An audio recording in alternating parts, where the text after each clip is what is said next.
2. Welcome back, WNST, Towson, Baltimore, and WNST.net. We're up at Adams Jeep in Aberdeen doing our final segment. We got Josh Bynes here. We got a new sponsor, Liberty Pure Solutions. Doug's going to be coming on, and Matt Stover's been involved with Liberty Pure for a long, long time. Water treatment. So I'm doing the Baltimore Positive thing. By the way, you like my Lamar shirt? Yeah, I love it. Thriller shirt there.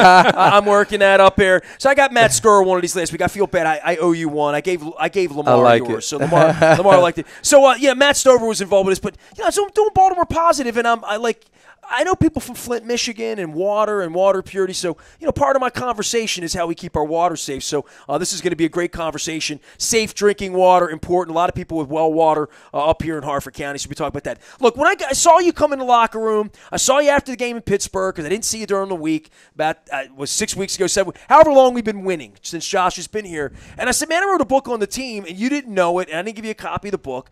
So I just want to give you a copy of the book. Jameel and I have our tongues out on the back. My wife didn't like that picture very much, but I put it on there. So sort of through the years, my mom's on here with Bryant McKinney. He's a very large man. Have you seen Matt lately? They say slim. Slim. Very, very slim, man. So all the years pass and the stories change and the people. Look at that picture of Marshall. He wasn't even shaving. Oh, my gosh. Right? So the years pass, and then guys like you come back into this story in some way.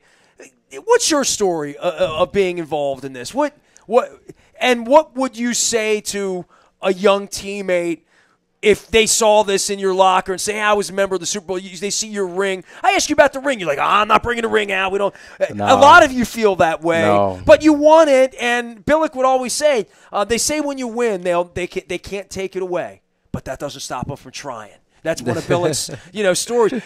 But for you, with your memories of doing this, and you're part of a national championship team and a Super Bowl team before you were, 22, 23? I mean, crazy, right? 23. Right. Yes. And now you're still, chasing the ring. Yes, of course. It doesn't change. When you get that feeling, it just, when I thought I won a national championship, I thought that was like, oh, my gosh, that feeling can never be replaced. But then you win a Super Bowl, and you realize how hard it really is to play in this league. I mean, and Ray was telling you that when you were young. Yeah, I mean, it's hard. It is a hard league, and you just don't take it for granted. And that year has just been amazing. And every year has its different story. Ray said that too. How those seasons they always got. I mean, that's just part of the league. The team changed, this changed. Some people gonna be here, some people not.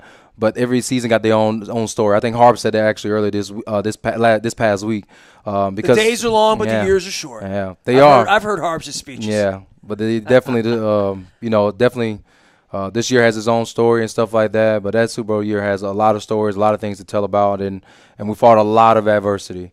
And that's just what life is about. That's what life is in the NFL is about. It's just a memorable year. But Ray told you it wasn't going to be this easy all the time to win, right? Yeah, it's never easy. It didn't feel easy that year, but it felt right. I mean, there was a part of it, even the Denver game and the miracle pass and the how cold it was in Denver that day. I just, when I think of that day, I just think of how cold it was. Yeah. And all of it. I mean, it was just such a wonderful story. It was a great story to write. But I think even these years later, Eric DeCosta's still a part of this. You're a part of this. Yeah. Justin Tucker, John Harbaugh, lots of parts that made that championship that would, if I were a young guy in the organization, or even if I was a veteran guy that went through it like you, I'd come back and say, this is a place where they know how to win. And the book and I think the story and your ring is a test. Do you bring your ring out ever? Never? The last time I wore it was because we had the Super Bowl in Atlanta this past year. Okay. So I had it out pretty much that whole weekend. So I wore it almost everywhere I went that whole weekend. But that was probably one in about maybe a couple years. Well, it is really big. Yeah, it is big. And it's really it is big. Really big. And it's like, and it's precious. You just have it as like that.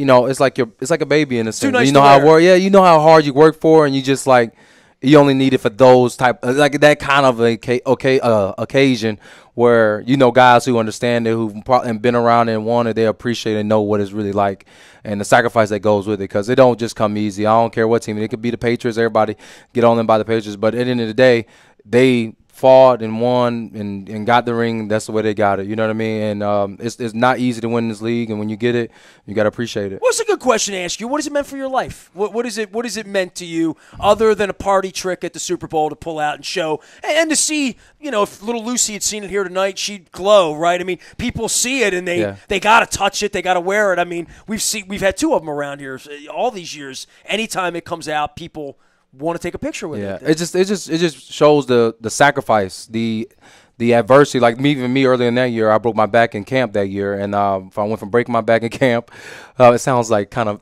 crazy me saying it like that, but to finally getting back healed and finally be able to play. Went from playing, having to start, to finish the game. I think I started the game doing special. I think somebody got hurt like maybe the first couple of drives, and I think it was Washington. So I ended up pretty much doing that whole game and playing special teams. And then the next game started against the Broncos and I think the Giants, and I forgot the rest of the games that season. And then obviously you don't even know who we play next back. week. No, but I mean that season. You remember that? No, I don't want to know. The teams outside of the Rams, I don't want to know. I'm not. And then. Just that year and the stuff that I personally went through, but just as a team, we started off that year great, and we went through a little adversity kind of towards right around that time, that Denver game. You know what I mean? Yeah. And it just got a little, dang, are we gonna be able to conquer those things? But everybody was like, oh, we're down, we're this and that, but we ourselves, we kept it knit, and we knew for a fact that regardless of what everybody else is saying, we just got to take it one game at a time. We're just going through a little struggle with this loss here and this loss, back-to-back loss. Then we finally beat the Giants and win the North, and then I think we actually lost to the Bengals. I think that last game, and then Ray's last ride. I think that game we lost right before the playoff game, if I'm not mistaken. Rested starter. I think Flacco and some of the starters I know, played but one series. Either way, most teams, you want to have the good mojo going into the playoffs. Right. That's exactly what I'm getting to right that part. You want the mojo going into the playoffs, so everybody looks at it like that. But I think guys just stuck to the plan. They're like, no, we're gonna do what we need to do, one game at a time, and we did that first round all the way through, and we never gave up, and that's why that ring just means so much more because it has a huge story to tell about that season. Beyond the final tackle. And beyond the confetti falling, beyond the confetti falling, what was your favorite part about that run? From Ray's last ride, the home game against Indianapolis, to being champions. What was your favorite part about that?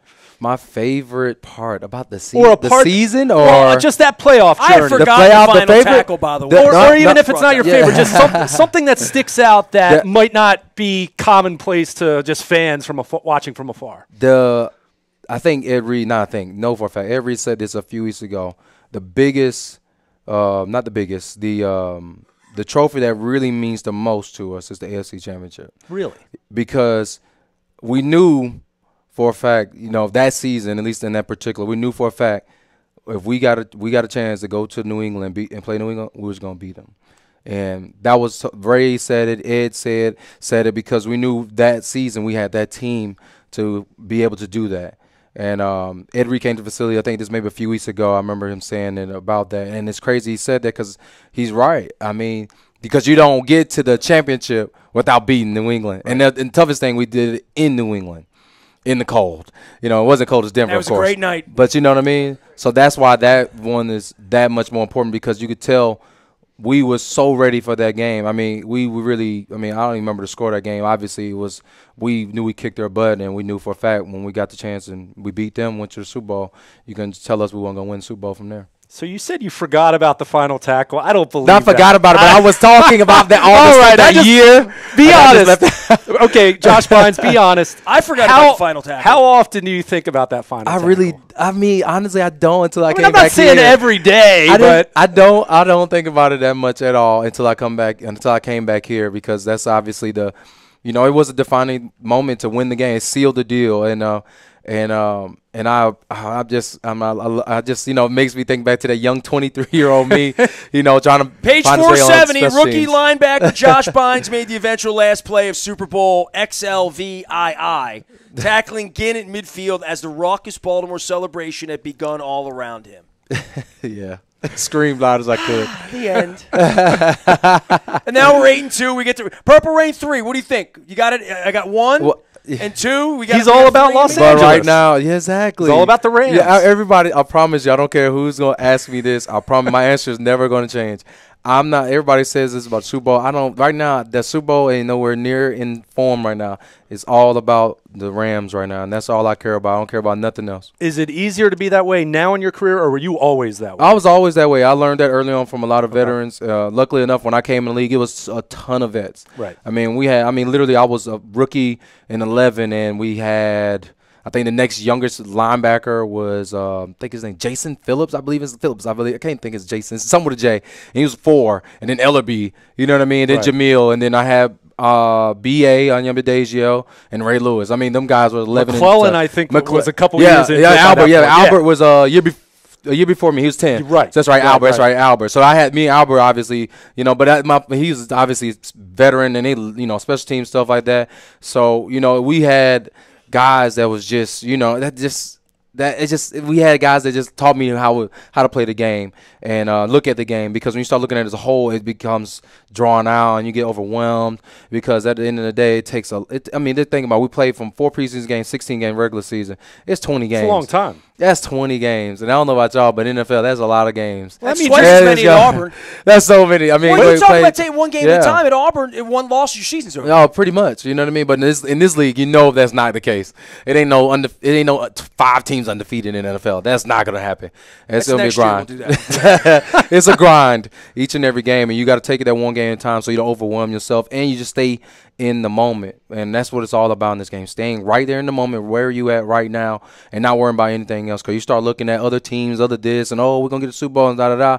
All of a sudden, it'll be gone before you know it, because at the end of the day, no matter how you get there, you still got to finish. I mean, New England had that same opportunity, they were undefeated, and they lost to the Giants in the Super Bowl. So undefeated season don't mean anything, you don't win the Super Bowl, because at the end of the day, you have to take it that one game at a time, no matter your record, no matter what it is. It's all about that one game in particular. Well, if Luke and I aren't there mugging with you on Media Day in Miami Beach, something's wrong. So we're going to make sure that we get there. Yeah. And but Rams first, focus first. Yeah. Coliseum on Monday. You done with him? We're going to dismiss him? We have to ask. So that Lamar Jackson's pretty good, isn't he? Yeah. We haven't talked about it, which, hey, is a credit to you, Josh Bynes, and how much fun we have talking. Well, you're trying to tackle. You were on the other side trying to tackle a guy like this. What is it like defensively seeing this? Because we've never seen this before. And I think everybody just looks at him as, obviously, because he's a great runner, but I think a lot of people forgetting the fact that he can throw the ball as well as anybody else. And he's been doing that over the past several weeks. I mean, he's just been phenomenal as a player, and just showing people, regardless of what everybody's saying, that he's this quarterback. And he doesn't have to say it, doesn't have to, be on the media doing this, doing that. He's just like, I'm just gonna prove it out on Sunday, and you can't ask for a guy who's only in his second year to show like he's been in the league 5, 6, 7, 8 years already, showing the leadership he's showing, and just obviously continue to develop as a player. I know he's looking at it each and every week. He's got to get better, and that's gonna make him that much better and take his level play to the next level. And trust me, he knows for a fact he can get better each and every week, and that's what we're looking forward to. And I'm glad he's on my team. That's for sure. Los Angeles Rams this week. Josh Bynes, we're at Adams Jeep in Aberdeen. Big thanks to Steve and the whole group up here, Keith, everybody, for making this happen, and all the appreciation for all the years of helping us out with the Bone Marrow Registry and our friends at There Goes My Hero. Luke, we're done. It's all about the Rams. Yeah, nothing else. He was a school teacher, so we have to say class dismissed back in the day with him. Give it up for Josh. We appreciate him making the effort to come out. And all you guys keep doing the great things during Thanksgiving, and for Jamil McClain and his work at Salvation Army as well. I'm Nestor. We are WNST.net, AM 1570 at WNST Towson, Baltimore. We never stop talking more Super Bowls.